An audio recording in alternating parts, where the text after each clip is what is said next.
Bonsoir. You can hear me. I will speak in English. Forgive me, désolé. My French is poor and it could just be embarrassing. So best to speak in my native tongue.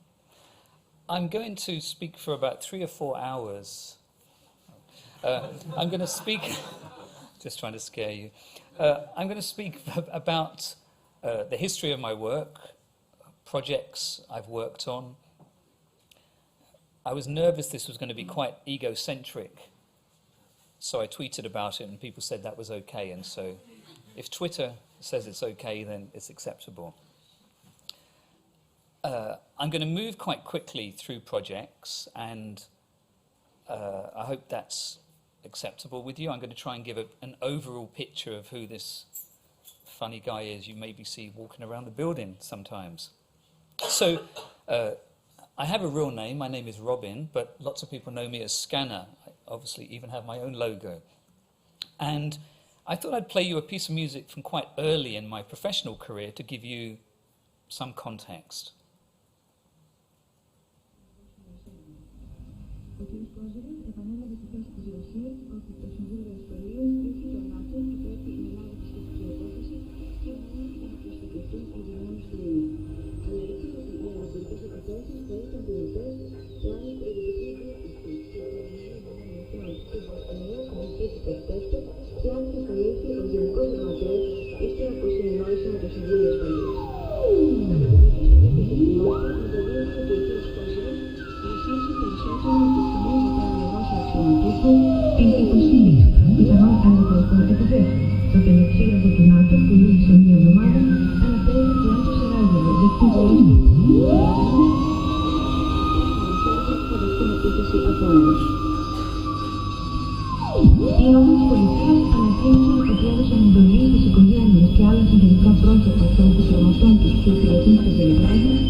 So what you're hearing is essentially what I was using at the time was a shortwave radio receiver and also a scanner, hence the really inspirational name for the artist name I took.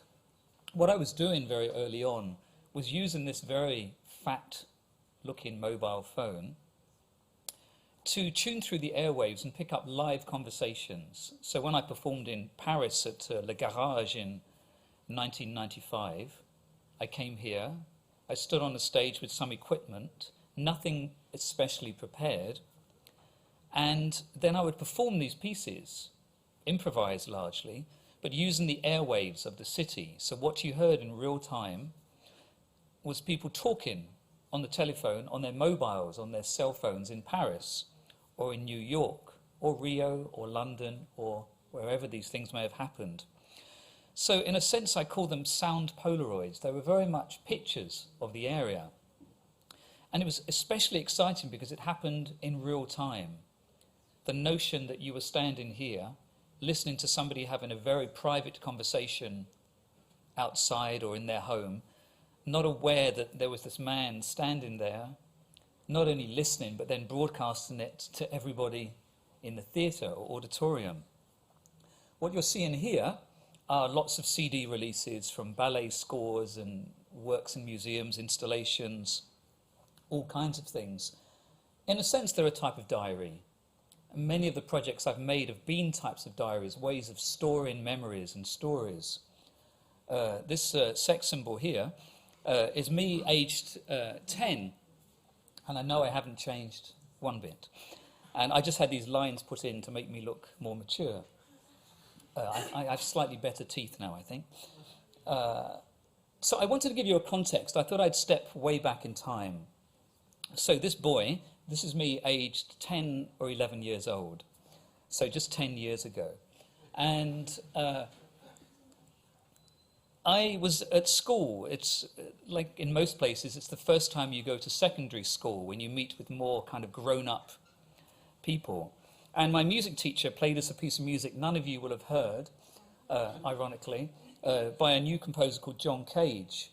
Now imagine when I was 11 years old, I was listening to really bad rock music that my brother would have chosen, all kinds of things on television. Piano teacher played us this work. It completely and utterly bewildered me and inspired me, such that I went home and we had a piano nowhere near as nice as this, but it was an upright piano. And I remember going home, taking off the front panel, aged 11, using one of these tape recorders, put it inside the piano, and just hammered at it with my brother, the kind of thing that my mother would not be happy with. Now, this is interesting when I think about this now, because in recording it, nothing has changed for me in a sense, because I still record many, many things that I experience. And I realize that much of my career and creativity has been led by this technology, often that I just find. So when I first started speaking, I spoke about the scanner, a device I found that led me into a particular direction. This innocuous, innocent-looking machine, this cheap old battery-powered recorder, was a way of storing memories. So I still have all those tapes. I have too many tapes, like we acquire these things. I've kept a diary since I was 12 years old, a written diary, and I've never missed a day. Why? I'm not sure why, but I've just continued to do it. I kept all these cassettes. When I was a teenager, there were no such things as video recorders. I'm not really that old, but, you know. What I used to do was record Spider-Man off the television with this tape recorder. So I would press record, and then I would read all the credits. But at the same time, my mother would come in with dinner, my brother would be playing, the telephone would ring, and I still have these tapes. They're these bizarre ways of time traveling, in a sense. I keep meaning to digitize all this material, and then I think, why? Nobody wants to hear this, but perhaps there's something in there that I don't really recall. Interestingly enough, my connection with kind of experimental music began with the piano teacher, and then these scores. Around aged 12 or 13, I was on the train coming back to my family house in London from somewhere in town, and the man sitting opposite me on the London train had this gigantic book, Stockhausen scores. I had never seen anything like these in my life. I was struck by the colours, the words, the kind of chaos of it in a way. If you imagine through a 12 or 13-year-old's eyes, this was like comics to me. I'm watching Spider-Man, but I suddenly see this amazing kind of activity. And it's curious to think that now my interest in kind of experimental, exploratory ideas began not with the sound of this composer, for example. It was the shapes, the colours, the excitement of that. I discovered that he lived opposite in the same street as my family, so I'd go to his house and he'd play me this impossible music. I didn't know what to really feel about it, but I remember being excited. For quite a long time, I got John Cage mixed up with John Cale of the Velvet Underground. Quite confusing when you're 11 or 12, and could have led to some very bewildering encounters. I continued to use this tape recorder until this appeared in my life. My English teacher at school, when I was 15, gave me this. And suddenly this changed my life. In that the next thing I bought was this, But this TIAC recorder opened up the world, because in the past I would record one sound and then I'd record another sound. It was a linear story. One thing followed another. With this, I could have 2, 3, 4 layers. Interestingly, the machine I had, the heads were out of a line, so I could never do anything in time. So if I tried to do this and then add something afterwards, it would always be out of time. So most of my recordings for some years were never syncopated. There was no connection between the sounds. You had different layers building up. But something as simple as this was quite revolutionary to my teenage mind, because it suddenly taught me that the way that one could balance sounds against one another with the story I was interested in and wanted to tell. This was fantastic because I'd record my school friends, sports matches we went to, all my holidays I took as a teenager, I recorded on this Walkman. I still have them all labelled up, and it would say, Berlin, 1981 or something, and wherever. I have them all in this terrible box somewhere. Then this thing appeared, the Atari computer, and that's when things really changed for me. I'm not going to go through every year of my life, don't worry. But this, I remember at the time, was the most expensive thing I had ever bought in my life. I still remember how sick I felt when I went to the store. In fact, I bought it in a department store in the big shopping street in London, in Oxford Street. They had a computer shop downstairs. And as you probably know, some of you are aware that when you used to buy a hard drive that was this size, it would cost some phenomenal sum. I mean, it probably cost me 800 euros or something to buy a hard drive, 1 gigabyte. It's completely absurd when you look back at these things, but so life-changing in the way that each thing was expanding possibilities. And yet what interested me, and still interests me, is I often use software to arrange sounds. I use them as a recorder in a sense. I don't necessarily use the sequences in the traditional way. I'm using them as an extension of the 4-track I used to have. So I began making these projects.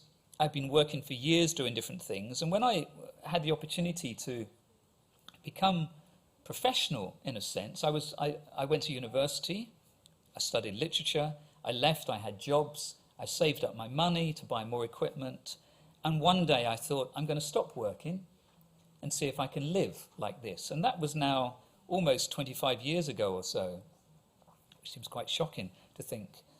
And I began making records with all kinds of other projects, and I wanted to take you through some of those projects. So they were projects that happened in museums, giant installations with 10,000 latex balloons, or projects just along the road at Centre Pompidou with an American artist, Mike Kelly.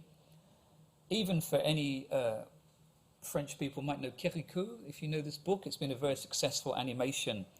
They made a musical, and one of those bizarre moments when somebody emails you and says, do you want to write a musical? And you think, I have no interest in musicals whatsoever, so as long as I can write the thing I want, that will be great. And in fact, it played at Casino de Paris for several months, and it's coming back again, I think, later this year or next year for a much more sort of extended run. I like these projects that are completely wayward, completely wild. I never know quite where they come from or where they will go to. Let me speak in detail about a few more things, though. I made a project called Surface Noise back in 1998-99. And I worked with a company called Art Angel. I'm not sure if any of you are familiar. It's a London-based company who work largely with visual artists, but also sound and all manner of people, to make very ambitious works. They are not site-based, so they have an office with a team of people, but they make extraordinary projects with artists like Matthew Barney, the American installation visual artist, with all kinds of characters, Janet Cardiff doing sort of sound pieces, really fascinating works. They wanted to make a series of works about the city of London, and I agreed, and I thought, instead of doing a performance or work inside a space, let's take one of the icons, a red London bus. What I did was took all the lights out of the bus and replaced it with a speaker system. So this became the mobile venue. And then I chose 2 points of sound interest to me, St. Paul's Cathedral and Big Ben. St. Paul's because it's a very spiritual space about the kind of echo, the reverb, the way that when you make a sound, it evaporates into the ether there. This thing just disappears. They also have at the top of the building, they have the Whispering Gallery, which is an extraordinary space because it's one of these acoustic phenomena where you can lean into the wall and somebody on the other side can hear you whispering. On the other hand, Big Ben is about measurement of time. It's the clock. So these two very simple musical kind of gestures.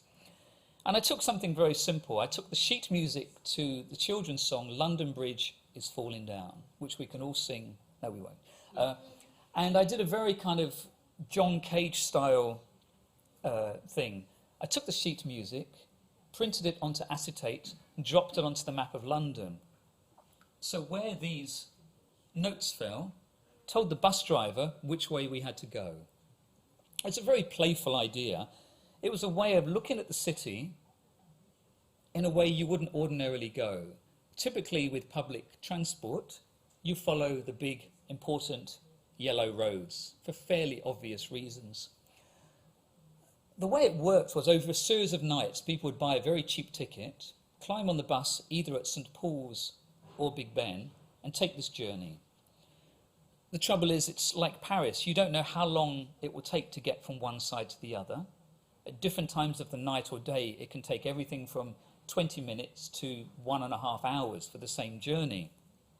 So I had to make the performance live. So I would sit at the back of the bus, scan in the airwaves, so bringing in these live telephone conversations from people around the area, and making this live music on this tiny keyboard, this sampler, really micro technology.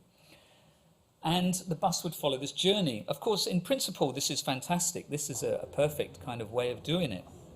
Except the first night, we took the bus down this side road. I play this quietly as I continue here. And took the bus quietly down the road. And the audience very excited, me very nervous, the very first performance of this. We drive down a small side road next to Waterloo Station in London, only to drive into the back of a truck parked at the end of the road that did not anticipate a giant red bus driving with about 100 people in it at night time into the back of the truck. We broke off the wing mirror, and everybody on the bus went, yay, thinking this is all part of the performance. It's very beautifully choreographed. I'm sitting at the back of the bus thinking, shit, all the things that are going wrong. And then I looked across to my left, and there's a couple in their apartment having sex on their bed, not expecting a bus full of people all going, yay, looking through the window. And over the duration of 5 days, these kinds of adventures continued. I mean, it really was quite extraordinary the way it went. And I still meet people today who went on this and tell me the stories, the things they experienced, the way that was... I could never prepare for the direction it took. I basically made a map, and this thing almost followed itself as each day went past. Now, I don't want to dwell too long on these things because there's always lots of things to show you. Another thing interested me. When I finished university, I worked in a music library. And one day a child came in and said to me, I don't understand why you put the books and records in this kind of order, because the colours are all wrong. Why didn't you arrange all the books and records by colour order? Which, is a beautiful idea, except when somebody comes in looking for a particular Stravinsky score, you have to think, what colour would Stravinsky be? This kind of thing. So I was invited to an exhibition in Hamburg in Germany to contribute a work, and I thought, I want to make something that's the loudest piece I could ever make, that makes no sound. So I put an advertisement in the local newspaper, and asked for cassettes. And we had about 1,000 cassettes came in. So what you're seeing are just cassettes, which I arranged in color order. In a way, it makes the most sound ever because it's the sound in your head. When you get closer to the tapes, you can start to recognize that the ones at the top are like the ones that many of us have owned in our lives probably, where you make them yourself. You write on the side the name of the artist, you make a compilation, and then you get closer and you realize that some of these are, TDK, but then some of them are these great pop collections, and then you realize that some are particular labels, so the classical ones have a particular color. And what was really beautiful about it was, particularly in Germany, was some of the tapes were very, very expensive luxury items when it was very much a divided country. So for some people, particular tapes had very vivid, important political memories as well, because they were a time before and a time after. So I couldn't anticipate that a work that was quite playful in nature could have such a kind of impact in a way. The piece finished, and to this day the cassettes are still stored in the basement. We said to people, if you want your tapes back, you can. The interesting thing for me is that the work was also about the kind of obsolescence of these materials, the way they disappear. Although many of you probably know that, ironically, cassettes have kind of come back into a hipster kind of fashion in the last few years. People are making tape editions, not large editions, but it's something that's reappeared in our kind of sound vocabulary. Onto something different again, and I've tried to give you a contrast of the kind of fun projects. 2002, I was invited over to Italy to work at the British School at Rome. Each year they had a British artist, usually a visual artist. And I'm not sure how many of you had these situations when somebody says, would you like to come to Paris and make a work for this place? Or would you like to come to New York? And it always sounds incredibly positive and exciting, and it is, except the expectation that you have an idea immediately doesn't always work. So for example, here, I went to Rome. I spent 2 or 3 days there eating too much food. At the end of these kind of walks and explorations of the city, you sit down with the curator and they say, what would you like to do? I have absolutely no idea at all. Usually I have no idea. I'm thinking about what shall we have for dessert, the really important questions. Excuse me. So I suddenly realized it was the film director Michelangelo Antonioni's birthday. He was going to be 90. And I happened to see the film L'Eclisse, The Eclipse. Do any of you know this film? Because I'm going to spoil the end of the film for you anyway. So, interestingly, like many of Antonioni's films, it's a very slow-moving film. But it was filmed in Rome 40 years before I was there. So it's like time travel again. It's the original film and me in 2002. The same city, but very, very different.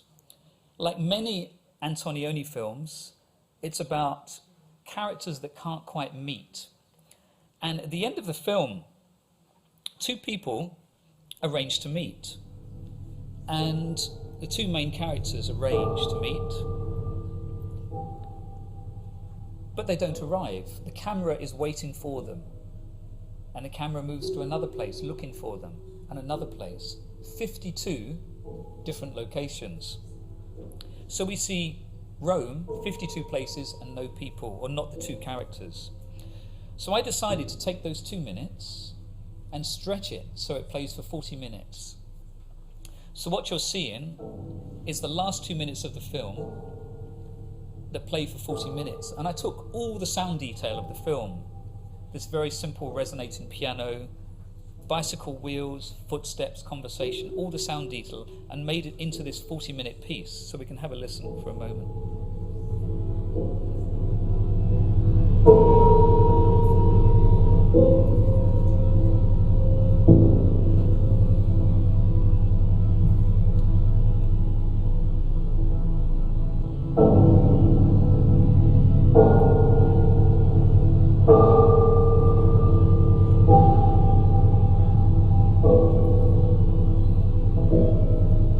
Volevo dirti che ti sarebbe portato la traduzione di quell'articolo in tedesco. 「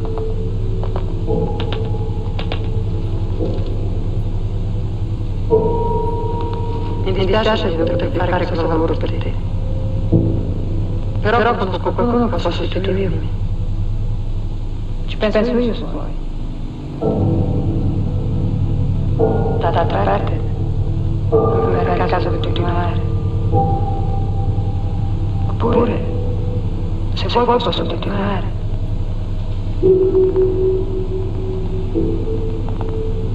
È questo che volevi dirmi? Io vado. Aspetta. Ma cosa devo aspettare? Aspetta un momento. Senti, qui abbiamo invitato a dirci certe cose. Perché adesso me le vuoi dire fuori?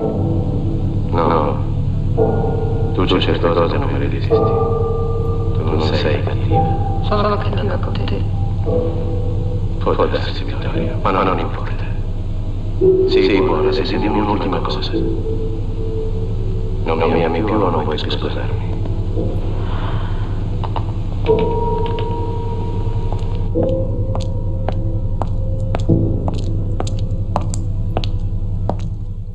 The work was also very much a response to, at the time, there were very fast-moving visuals in a kind of digital music culture. And I wanted to make a work that really responded in that way, so quite the opposite approach.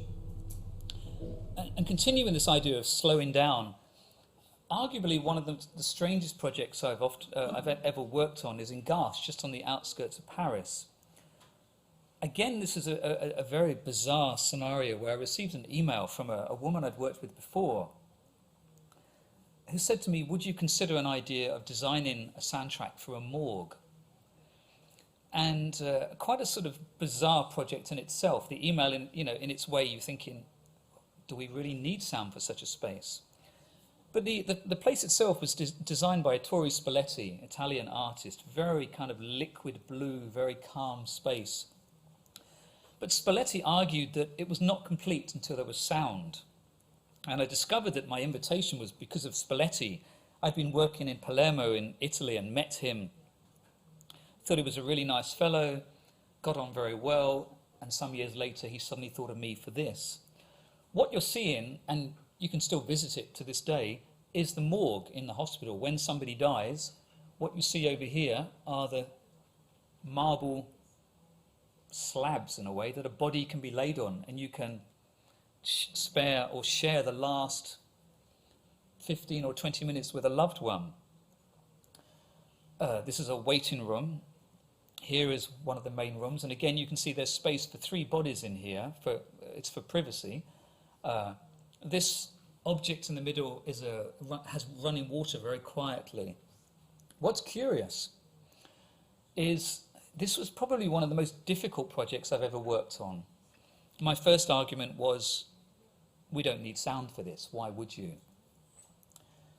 And I rather tortured myself trying to work on this over the months, trying to write a piece of music in the strangest way, which is so much of performance and music and theatre and creative arts, is about this feedback response. I tell a joke, you laugh. I drop my trousers, you laugh. And I won't do it. But it's a strange scenario, making work where there's no audience, in a sense. You're not making work to be experienced by anybody you ever know. In fact, you're making something to be completely invisible. And I've made a number of projects like this over the years where if you make a recording or a performance, you would hope that it might be reviewed. There will be critics, this kind of thing. Here there is no response, there is zero feedback. I was working in the studio, it's really bad weather outside. I looked through the window and thought, it's so fantastic when you're indoors and the weather is terrible. It's that great protective moment. So what I decided to do was make this collage, and I'll play it underneath the thing here as I play it very quietly, and it is a very quiet piece. I decided to take all the recordings I'd made of a rainforest in Australia, boats I'd been on in Denmark, all kinds of things, and put them together into this one piece. It plays at a volume such that if it was not playing, you would know something was missing. So it's rather like air conditioning in here. if somebody switches off the air conditioning, you suddenly think, oh, peace. But now I mention the air conditioning, you all hear the air conditioning system, or a projector, or whatever it may be. And the important thing with the work was it shouldn't interfere with this process. I, rather tragically, have had to go through this experience twice in the last 18 months to sit in such a space back in London with my family to identify a body in a really horrid way.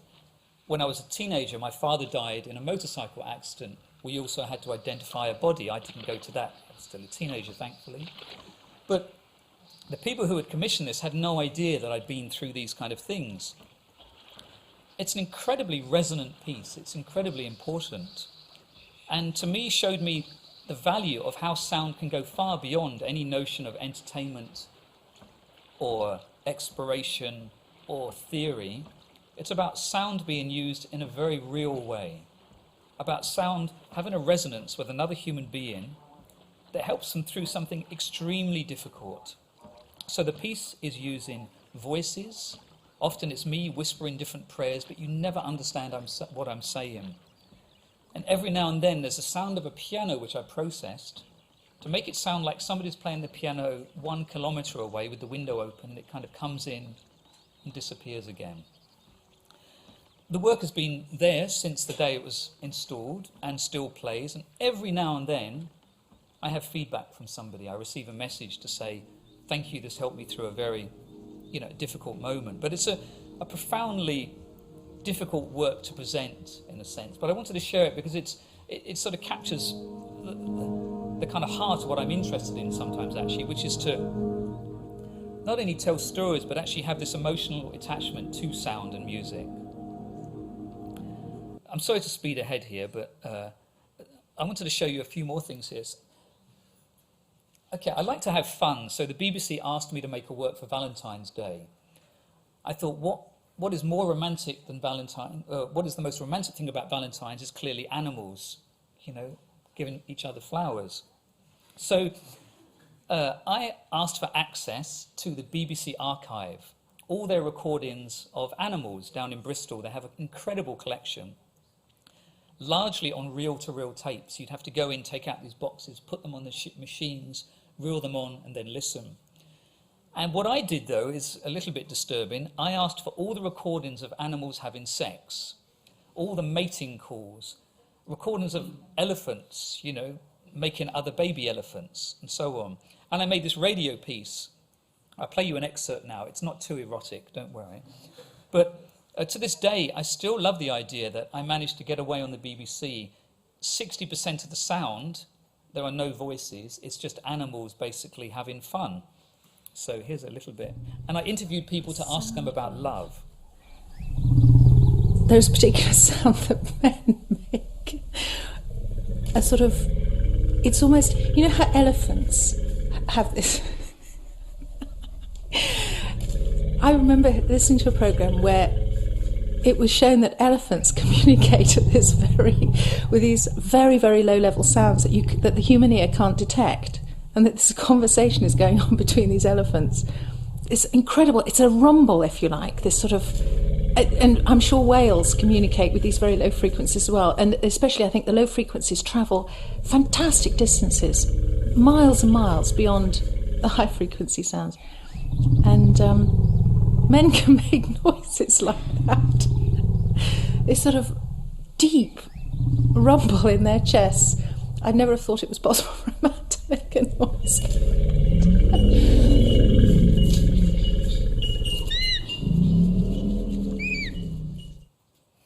It's actually, I think you can still find the piece online. It's a very sweet piece because I asked people to tell me what the sound of love is for them. So this woman is describing her husband snoring, and the way he breathes to her is, that's her very close connection to him. It was a very fun program to make. After this, I won a little competition to design a space in a hospital. And so it's a permanent sound installation for people with brain injuries. They can float in the water, they can have therapy done. It's also set with a lighting which changes according to the kind of mood they want. but a very simple piece, but very effective in terms of a kind of healing. Again, it was great to make a piece that people have no idea who made it. They just use it. And to me, that was quite interesting. And that idea of utilitarian sound, of sound being used, connects to these kinds of things. I've been responsible, and apologies in advance, for designing lots of sounds that maybe you've experienced. You know, when I was a teenager, I went to hear Max Neuhaus, if you were familiar with his work, an artist who inspired me a lot. And I was a teenager, and this guy was talking about designing the sounds of ambulance alarms and how to improve it so we can actually hear when there's activity. And when you're in a car, you can tell where the ambulance or the police car is coming from. Years later, I designed car horns in California for a car company. And then I've been working with Philips designing their wake-up lights. So, you know, these kinds of ideas that it wakes you up with light and sound.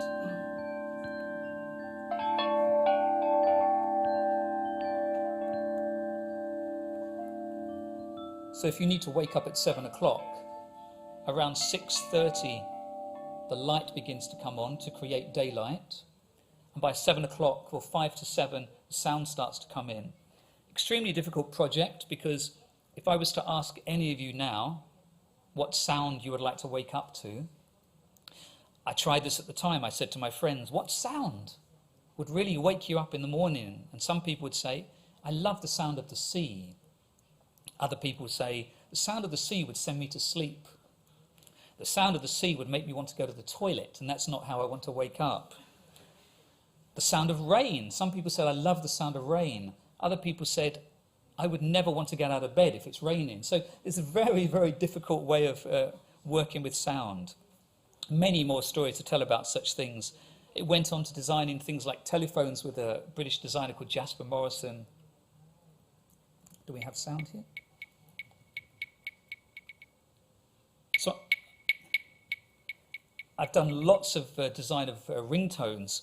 And this was funny because I had a complaint afterwards that lots of elderly people had bought the phone and complained there were no ringtones, because often they were very high pitched, and obviously the frequency was such that, as many of you know, your frequency, you start to lose those points. And so lots of people couldn't actually hear the ringtones. So it's a bit of a foolish mistake, so I had to redesign them all, so we just reduced the pitch of lots of them. I didn't work in a circus, but I learned to train balloons. I made this project in Canary Islands, which is quite fun.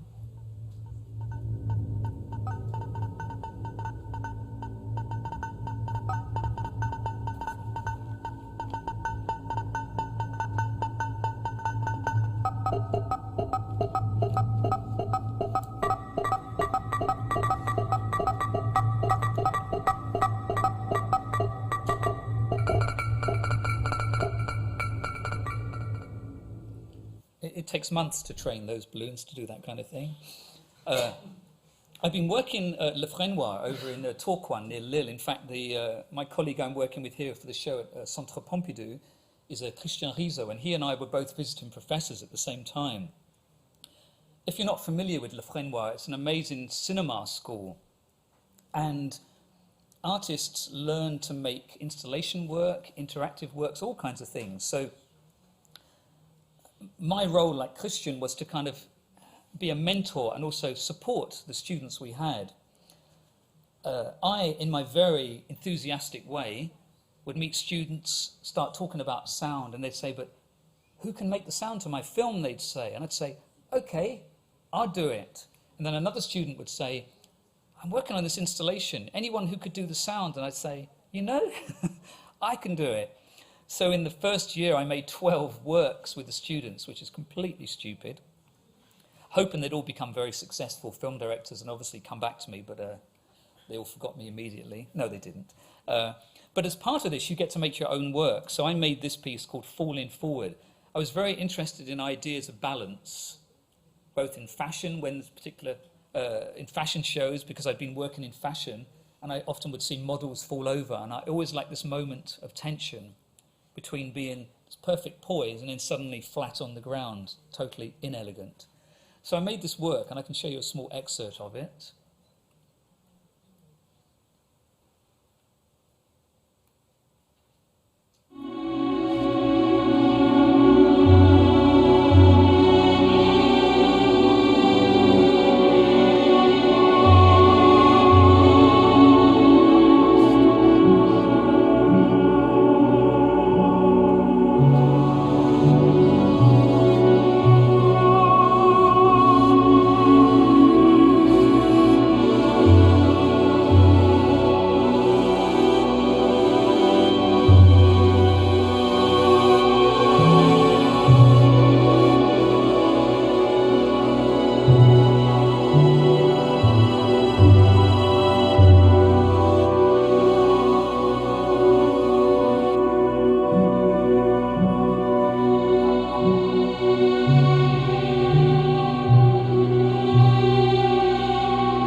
Paris, where I worked on the opening of a La Gaieté Lyrique, if you're familiar with this theatre quite close by.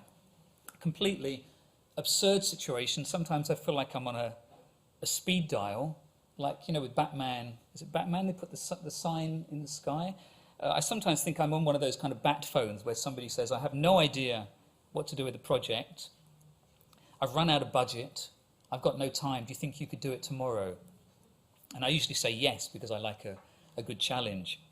Here, they suddenly discovered they had this space in the theatre and had nothing they could do with it. So I made the piece on my iPhone, pretty much when I was here. So I'll play you an excerpt of this.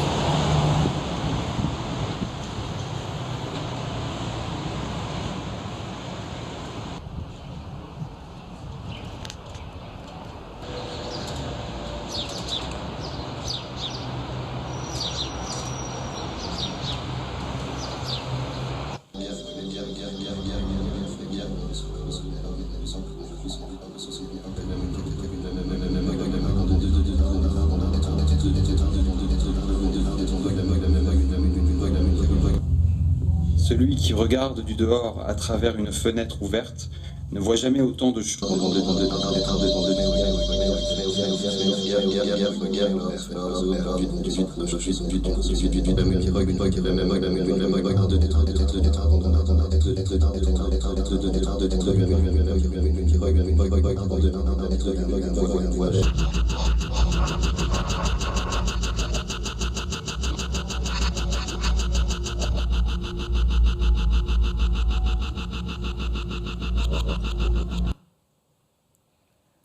A very simple piece in essence, and for me it was quite funny that I recorded all of it on my iPhone and had to turn it around very quickly for the guys there, but it was activated by people walking into the space, a very, very simple work. But with the same team, I went on to work with, they're called UVA, and UVA, United Visual Artists, historically work with lots of pop artists.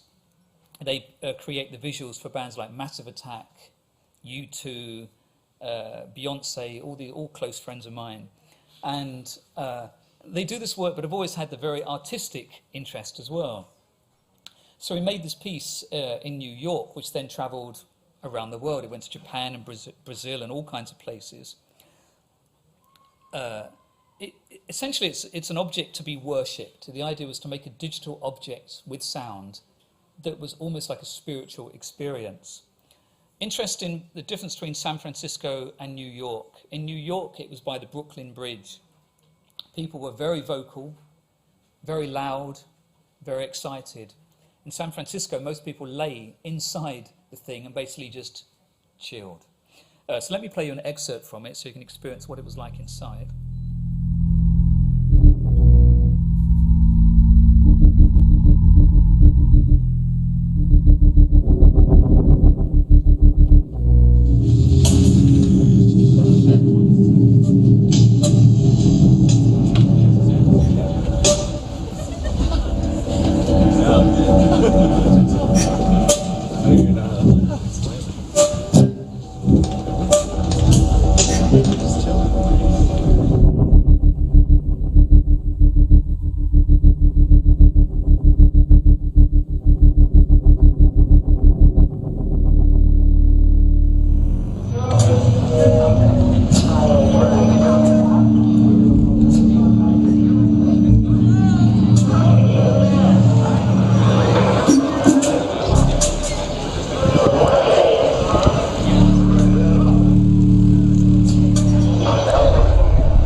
So yes, this is San Francisco. You can tell by the people not going, woo, as happened in Brooklyn. Interestingly, there was no score in a way. What I did was produce sounds through a very complicated algorithm they had for the visuals. The score never ever repeats, so it was in one place for 3 months, and there's no repetition at all. the algorithm is splitting up parts of the audio into thousands of splintered parts which never ever repeat. So there's no way of ever offering a recording of it, in a sense. The sound we're hearing here is recorded on the microphone of the camera at the time. And to me that was quite exciting, to make a work that there's no way of ever repeating it, and the only experience was about being there, which in a way takes me back to where I first began, which was when you came to a show. It was very much about being there, because those phone calls you picked up, those radio transmissions were very much in real time at that moment. It was not about playing material that somebody was familiar with. It was about relying on chance interferences, in a sense. I thought this would be funny to show this, because I'm not sure if you ever apply for funding for projects. It's something I've actually given up on the idea of doing. It's always, you spend weeks and weeks filling out pieces of paper only to receive often an email that says, sorry. It's a bit dispiriting.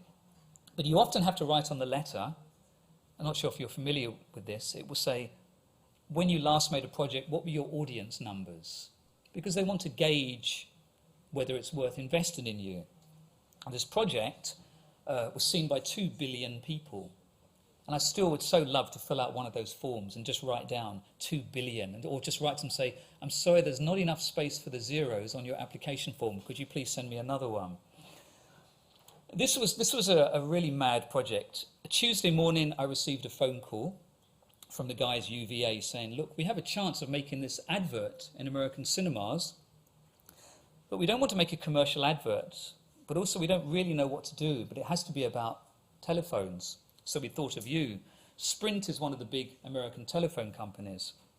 So I had that day to think of my budget, how much I wanted to be paid for this, and of a script. So I made a sound piece, this 30-second piece, which they then made this film to, and then over 1 month this whole thing went through, the pleasant way of putting it is a nightmare of revisions that went in all kinds of different directions and returned almost exactly to where I began. It reached a point where, and it's worth sharing with you, the company I was working with in America would ring me up from Chicago at 7 in the morning and say, hey, Scanner Man,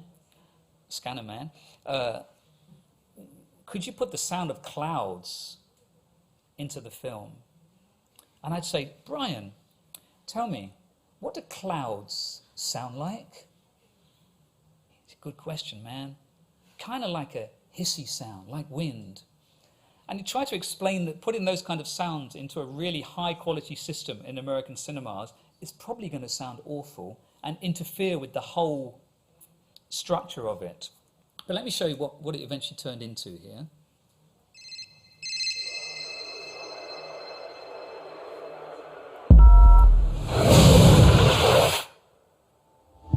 Let's say at 10 a.m. tomorrow.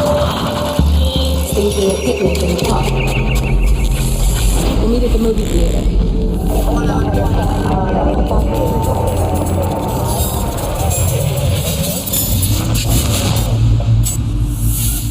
Okay, I love you.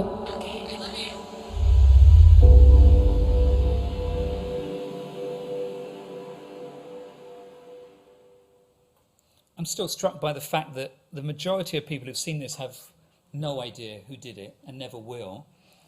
And also the fact that what you've seen, there's actually no digital manipulation in the visuals. It's not computer generated. We built a set by Heathrow Airport. You know, like where an aircraft would usually go to sleep. We took over one of the aircraft hangars and built a set. So the phone you see at the beginning is a kind of 3-meter high phone with a projection on it. And there's a documentary about it you can see online. It's completely and utterly absurd. For me, the most comical thing is that we had to kick the band Coldplay, the British pop group, out because they were rehearsing there, which has given me pleasure to this day.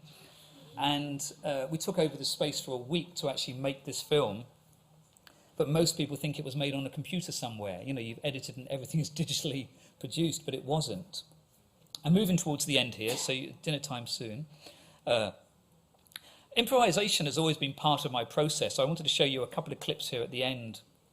This is working with a group called Kwartludium, a Polish ensemble, and we just had this little moment of improvisation. It's only audio.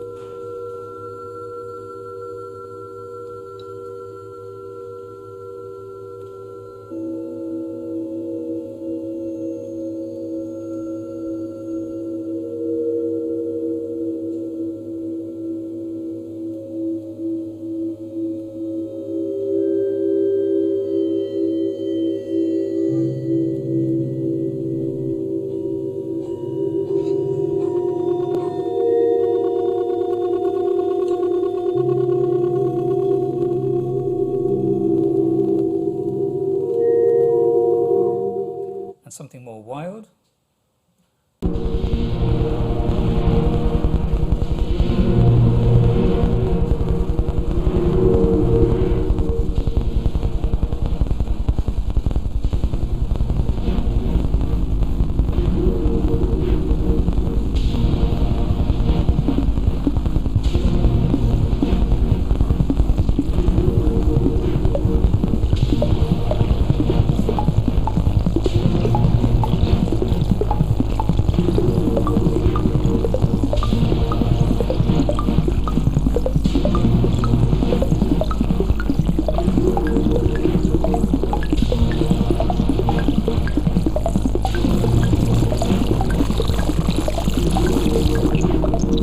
So using these kind of systems, it was just a way of improvising. But I went through an extremely tough personal time last year. My brother was suddenly diagnosed with cancer and died within 3 months.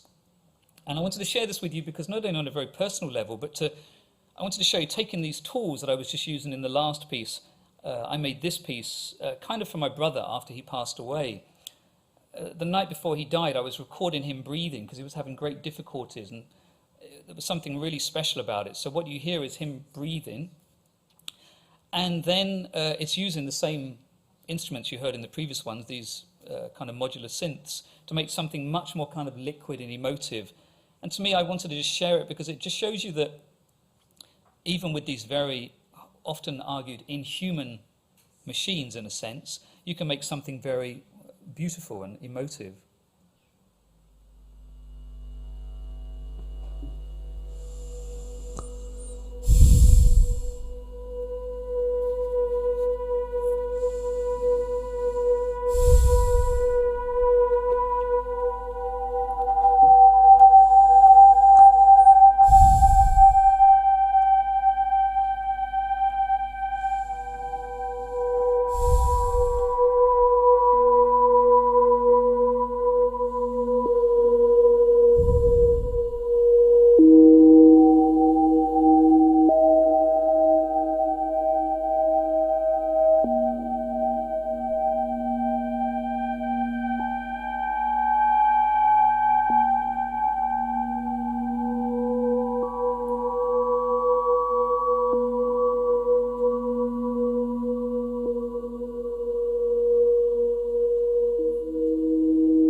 And to finish with, I wanted to show you what's next, in a sense, what I'm doing, in case you're curious. You can join my fan club. The projects continue to get ever more wild, in a sense. This is what I'm working on at the moment. I went to see the space last week. Chance to Silver are a British architectural practice who commonly collaborate with artists, mostly visual artists. And they came to me some years ago and said, would I be interested in making something with them? So this will be the house, and it's based on a piece of music by Eric Satie, Vexation, if you know the piece. It's a very simple piece in its way. It's a very circular piece. So if you look back at the house, It's like three cakes on one another. And as it says here, the form is a kind of twisted spiral, sculptural freestanding among larger, older buildings and trees. So we're making this project so that their practice is largely based upon trying to use as much kind of recycled materials, ecologically friendly, concrete being one of the most difficult materials to apply in that sense. I took the music to Vexation and just looked at the kind of energy of it. This is now going to become a pattern printed on the pathway into the house. The ground has been broken. This is what it looked like last week when I was there. So you can imagine this is the bottom of the cake and it's going to go up 3 levels. It's already taken 4 years to reach this stage. This is the staircase on the right, or will be the staircase. It's going to be a house for a young couple of some sort, but for me the most entertaining thing is there will be a surround sound system throughout the building inside. I'm making a piece for it, and whoever buys it has to agree that once a year this work gets played to the public, so they allow the public into their house. We're hoping we can do 18 hours in the Satie style. We have, like many cities in London, an idea of a kind of open day of architecture. And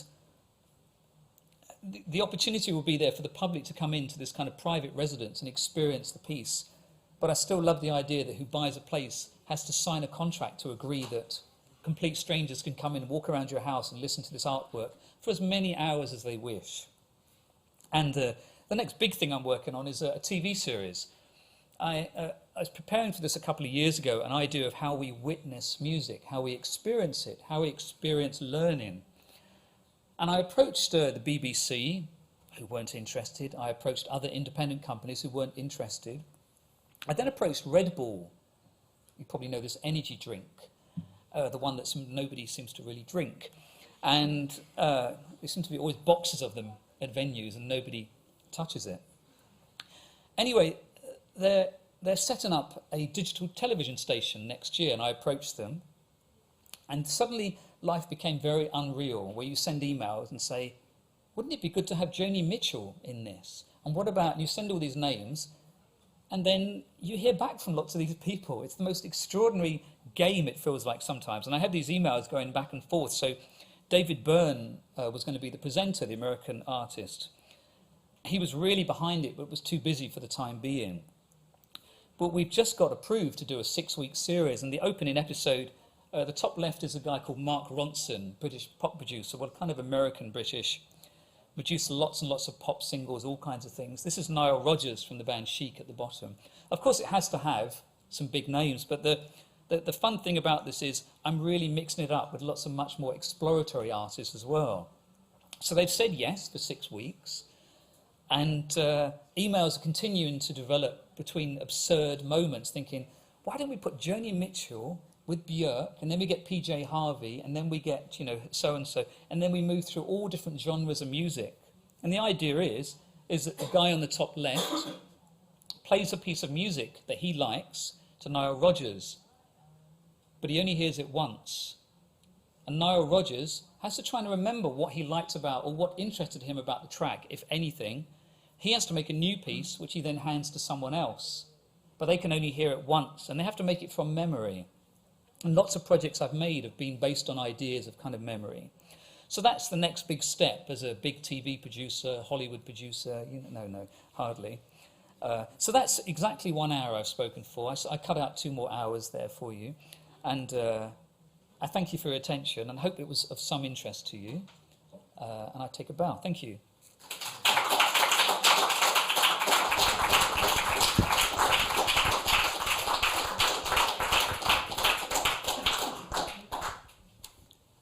I'm not sure whether people ask questions, or I'm never sure in these kind of forums, or whether you just want to go and have a drink and you've been in ircam all day and think, no, I want to leave this building now.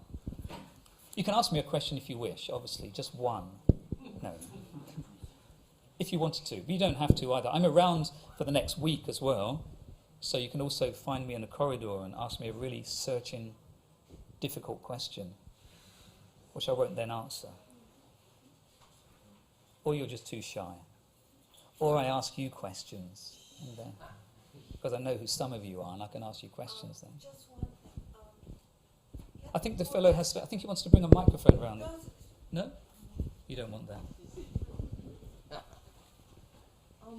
I'm just curious about the deaf zone that you made in the hospital. I don't remember the name. I wonder if a sound is still It's always still there, or sometimes you can shut it. You can shut it off. I mean, the family has a choice. But if you've experienced this, and some of you will, sadly, I mean, can I just tell you in the sense that when my mother died 2 years ago, I was in a hospital. I was working in Sydney, Australia, and I had a phone call to say that she was in a coma suddenly, and I had to fly back to basically make the decision to switch off her life support. And in a sound way, it's really interesting what happened. I went into the hospital. I was there for 4 days because there's the belief that maybe she wakes up and she says goodbye to you. In a way that was better that she didn't, for both of us, I think. On the Friday, we had to agree that we'd switch off the machine. And it's the first time that week they gave us a radio. It's a really bizarre thing. So all week you're just sitting there with my mum, holding her hand. She's just completely comatose, basically. As soon as we switch off all the machines, they wheel all the machines away, so it's just this body lying there, and you're waiting for this person to die. It's a horrible situation. So what do they do to comfort you? They give you a radio. And so suddenly you have this horrible commercial radio station. You're not really thinking because you're so torn up and confused. Started playing all these songs, and to this day, when I hear a Rod Stewart song, it really, it just brings back this moment. And my brother wanted to have it on, so we left it on. There's no point arguing about it. So this moment of whether you have sound or not is really difficult. So in the hospital in Garde, people are given the choice. Most people leave it on or have it on because it really makes... What it does, the silence can be really difficult. So something that just adds a kind of sense of humanity in a way, even voices, even just sense of movement. Very quiet hospital rooms are very painful to deal with. But people have the option, of course. It's not a prerequisite. You don't have to have this piece of music. It's not forced upon you. And it's interesting because after that was premiered, there was a piece on the BBC radio, a documentary about it. And then 2 hospitals came in contact with me and said, could you make one for us? And I said, look, I do not want to be known as the man who writes music for dead people, but also you can have the same piece. There's no need to write something new. So I just gave it to these other hospitals. So now there are 3 places that have this thing to help them. But it's really interesting if you've been in those situations. With my brother last year, that was so difficult because you're dealing with really, like most deaths, it seems, are quite urgent. But, he had cancer, so over 3 months decayed very rapidly. And I stayed in the room with him in the hospital for a few nights, and that's so strange to be in a hospital when you're well, but you're sleeping beside your brother, who maybe has 1 day or 1 week left, you don't know. And all I was doing was listening to his breathing. It's awful because I'd hear, he'd stop. I couldn't sleep because I'd wake up and think, that's it. And then he'd breathe again. You think, you bastard. Really, it was so difficult to deal with. So the sound aspect, maybe to my ears, maybe more than others, was very crucial in this work. So, but if you wish, strange as it may be, you can go and visit the hospital. They welcome visitors, and they are the sweetest, nicest people. It's unbelievable in a job which is so, for you as an outsider, is so difficult to deal with. They're such good-spirited, good-natured characters, always joking, And it's amazing to see it because it's the only way to deal with such a process, if you work there yourself, you might think I'd get really depressed, But making this work, if it offers, and it has done because I've had communication from people, if it offers some solace, some ease, some way of making this process even slightly improved, then it's done what it needs to do, It's not, the space itself is not a cold, white clinical space in a hospital. It's like being in a church gallery. It's exquisite. I mean, it really is. And in a very funny way, on the day it opened, we had drinks. Everybody's walking around with glasses of wine and drinking, and then suddenly somebody had died. So they had to use the space immediately, which was just so bizarre.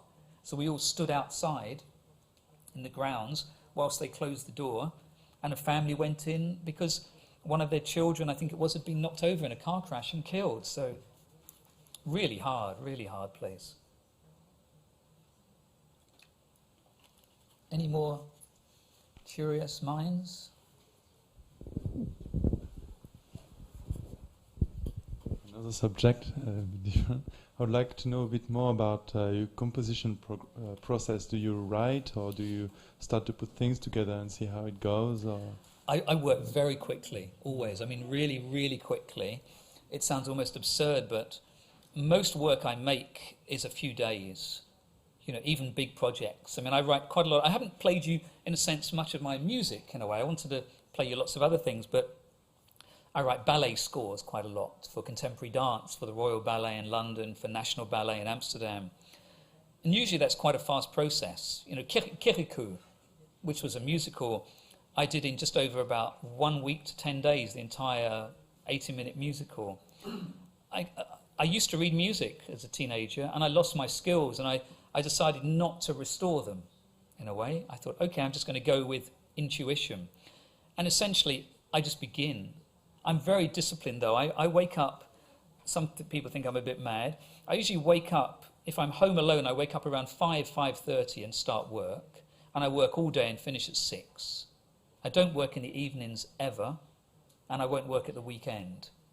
Which is interesting when you work on commercial projects, because commercial project is kind of like the devil wants your soul, and they expect you to work on any hour. And I make it very clear, I'm not going to. Many of my friends have jobs.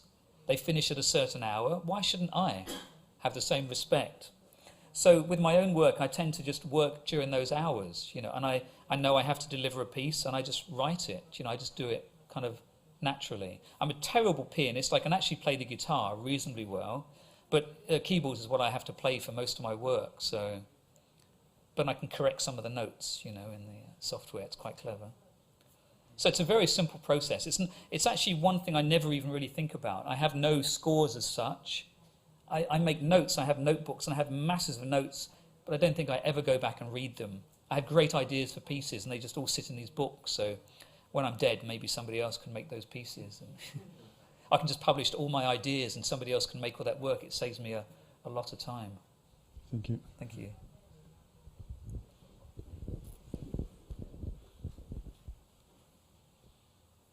Everyone else happy? Okay.